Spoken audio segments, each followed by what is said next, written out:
También nos dice por acá la gente de Basta de Petróleo, hoy la participación ciudadana ha sido gravemente partidizada y politizada, significando un duro retroceso en su práctica. ¿Qué limita la participación ciudadana hoy en día? ¿Estos factores? Bueno, indudablemente que esos factores desestimulan. De pronto, más que motivar, desestimulan y la gente dice, bueno, pero ¿qué sentido tiene participar si ya hay como unos acuerdos y un camino que va de una determinada manera? Yo creo que es una responsabilidad muy importante que tienen nuestros gobernantes, el funcionariado en general, de escuchar a la gente, de escuchar a la gente. La gente tiene muchas cosas que decir.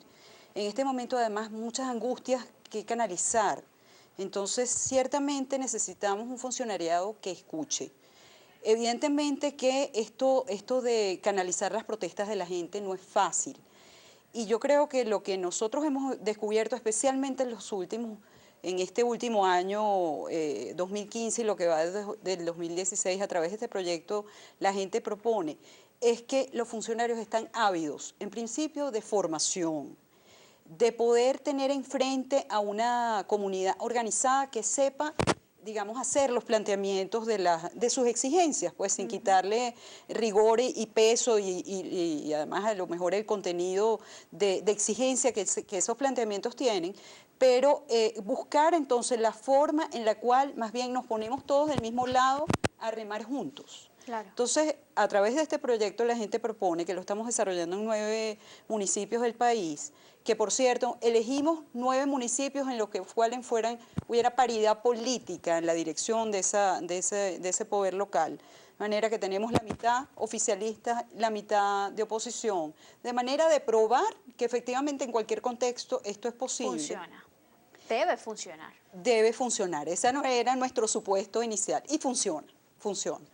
De manera que los ciudadanos tienen distintos medios para en sus propios municipios comunicar sus inquietudes, sus propuestas, su protesta, etcétera, a través de buzones en distintos sitios claves, a través de las redes sociales, etcétera. Y, digamos, se va sistematizando esa información, y se convocan a mesas de diálogo en donde está la ciudadanía, por un lado, y las autoridades que resolver esos ¿Cómo funciona problemas. todo esto? Vamos a ahondar de eso un poquito más adelante, pero fíjate que justamente hablando de esta desmotivación, esta misma persona Basta de Petróleo nos dice, otro gran problema es que el gobierno nacional privilegia organizaciones por encima de otras, lo cual es inconstitucional, dice él. Evidentemente esto también desmotiva, pero rescato algo de lo que nos estabas hablando en el segmento anterior. Tú decías que la solución de nuestros problemas está en nosotros mismos. ¿Hasta qué punto eso es cierto? ¿Está en la señora que vive al lado, en la que está abajo, que tiene de repente la bodeguita? ¿Está en el ingeniero que también vive en la zona? ¿Cómo es esto? ¿Hasta dónde llega ese grado de corresponsabilidad? ¿Qué la limita? Bueno, indudablemente que decir que la solución de los problemas está solo en la gente también es demagógico, no es cierto. Nosotros necesitamos autoridades comprometidas que puedan justamente cumplir con las labores y las competencias que les asignan las leyes para resolver los problemas. No es cierto, y a veces también hemos escuchado ese tipo de cosas en las cuales dicen, bueno, no, tal consejo comunal, bueno, ahora va a manejar las bombas de gasolina, va a manejar la entrega de comida, va a manejar, bueno, cualquier asunto público. Y eso tampoco, porque descompromete y desresponsabiliza a las autoridades que legalmente han sido electas para cumplir con esa función. Ahora, Entonces, pero sí se pudiera afirmar que los problemas de la comunidad no se pueden resolver y quizás no pueden perdurar en el tiempo estas soluciones si no hay participación ciudadana. sí, sería algo artificial y además de todo no se va a sostener. Esa palabra que tú estás preguntando, José, no se va a sostener en el tiempo. Puede ser que un gobierno local muy eficiente desarrolle un proyecto particular en una comunidad que solvente los problemas, pero si ahí no hay una comunidad que se empodere con esto. Alguien nos preguntaba con relación al tema de la educación. ¿Cuántas veces no hemos visto que se remodelan una escuela, que equipan una escuela? Y al cabo de un tiempo esa escuela está en el suelo.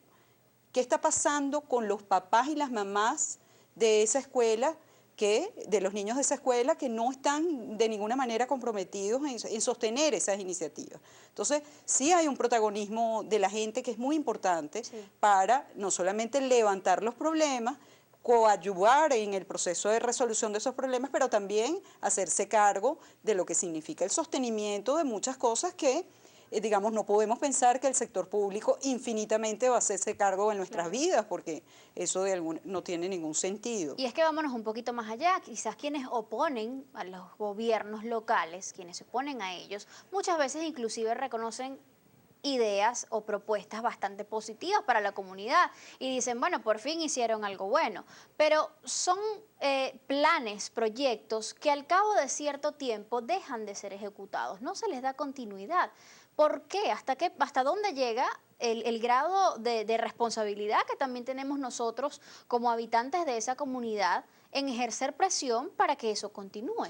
Sí, yo creo que, por ejemplo, en la experiencia de la alcaldía de Bogotá, para decir algo que a lo mejor es cercano y no tan cercano, por 20 años, todas las autoridades locales de la ciudad de Bogotá han continuado con los planes, los mismos planes del gobierno anterior, aunque tuvieran signos políticos diferentes. Yo creo que eso expresa una madurez política muy importante y nosotros tenemos que empujar para que esas cosas se logren.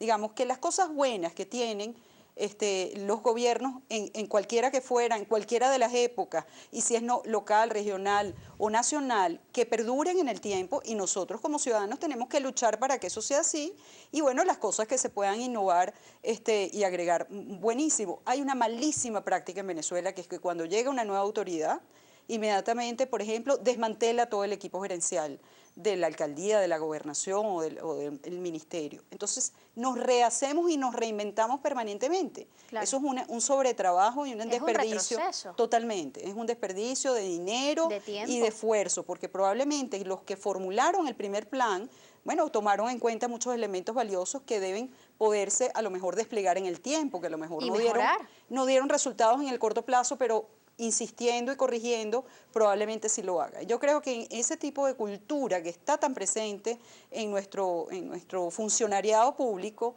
debe erradicarse. Tú decías que hace falta formación por parte de los funcionarios un poco para atender toda esta serie de demandas de la ciudadanía que vienen producto justamente del ejercicio de este derecho como lo es la participación ciudadana. Pero ¿qué hay del conocimiento inclusive del ciudadano sobre lo que son las competencias municipales? ¿Cuáles son las competencias municipales? Sí, yo creo que hay una brecha, efectivamente, necesidad de información, de formación.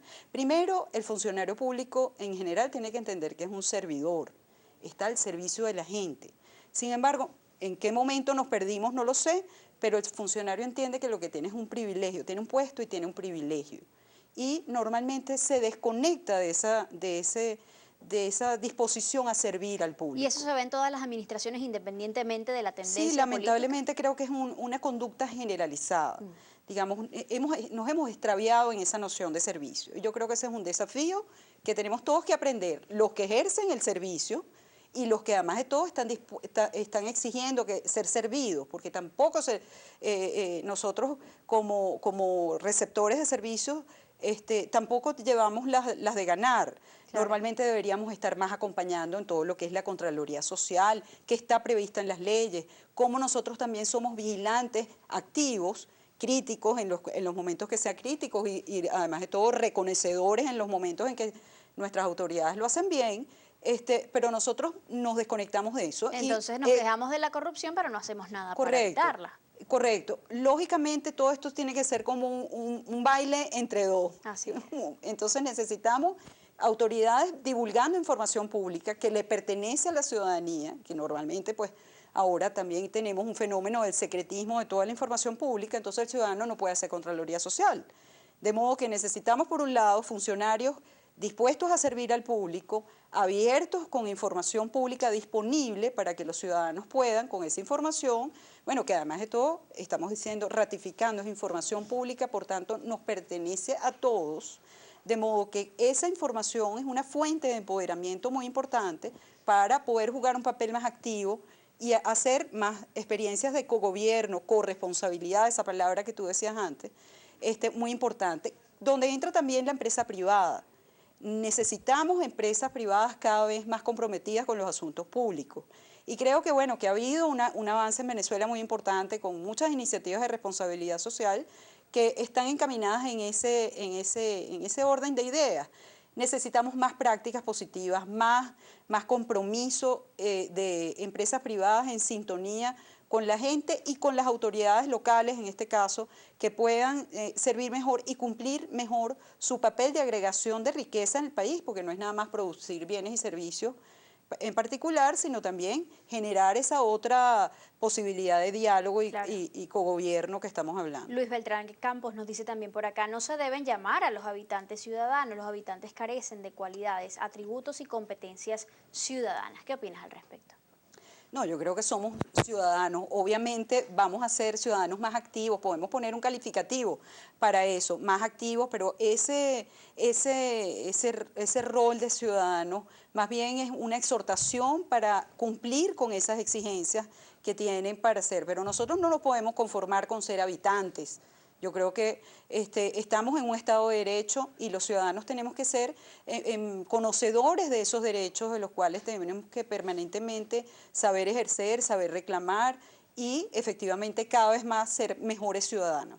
Por aquí nos dice también Liz Garville, a través del Twitter, dedíquense en zonas como Valencia, zona sur, sectores abandonados, falta de participación de alcalde y entes competentes. Entendemos que este proyecto que se llama La Gente Propone y que entiendo inició ya el año pasado, con la participación, entiendo, de unas 18 asociaciones cuya acción tiene, digamos, cobertura nacional y que trabajan articuladas a través de este brazo ejecutor como lo es el Grupo Social CESAP, están trabajando y teniendo muy buenas experiencias. Por ejemplo, en municipios como Valera en el estado Trujillo, San Cristóbal en el estado Táchira, Sucre en el estado Sucre, Maturín en el estado Monagas, Jiménez e Iribarren en el estado Lara, San Francisco en el estado Zulia y Jesús Enrique Lozada también en el estado Zulia. Acá, bien cerquita, en el distrito capital, la experiencia, entiendo, ha sido muy positiva en la parroquia Caricuao del municipio Libertador. ¿Qué han hecho allí exactamente con la ayuda también de una organización que se llama Caricuao Propone? Sí, afortunadamente hemos conseguido un aliado muy importante en Caricuao, que es un grupo de jóvenes que se habían organizado y se habían llamado justamente Caricuao Propone, que es la misma denominación que este proyecto del Grupo Social CESAP, que se llama La Gente Propone, había adoptado.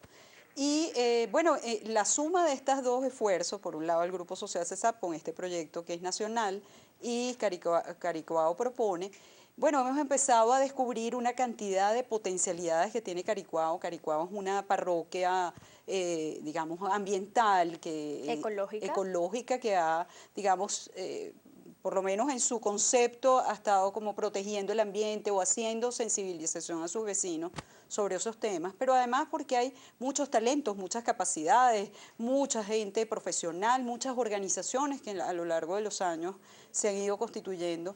Y digamos como la labor nuestra, que todavía es incipiente, este proyecto recién empieza hace unos pocos meses en Caricuao, es tratar de poner a conversar a las distintas organizaciones y a las distintas instituciones que hacen vida en Caricuao para poder hacer una agenda pública y poder sentar a las autoridades locales, en este caso el municipio Libertador, la alcaldía mayor con los cuales ya pudimos conversar, y estamos justamente en ese proceso de acercamiento con las autoridades, bueno, por supuesto los que se ocupan de los servicios públicos, etcétera, y yo creo que se avisora muy bien esa experiencia para desarrollarse. Entiendo que además CESAP tiene su actuación comunitaria distribuida en 5 áreas de acción fundamentales, de las cuales vamos a hablar al regreso de esta pausa. Quédense con nosotros y continúen escribiéndonos sus comentarios y sus preguntas, sobre todo, sobre cómo hacer, cómo podemos nosotros como ciudadanos involucrarnos en actividades como estas para generar cambios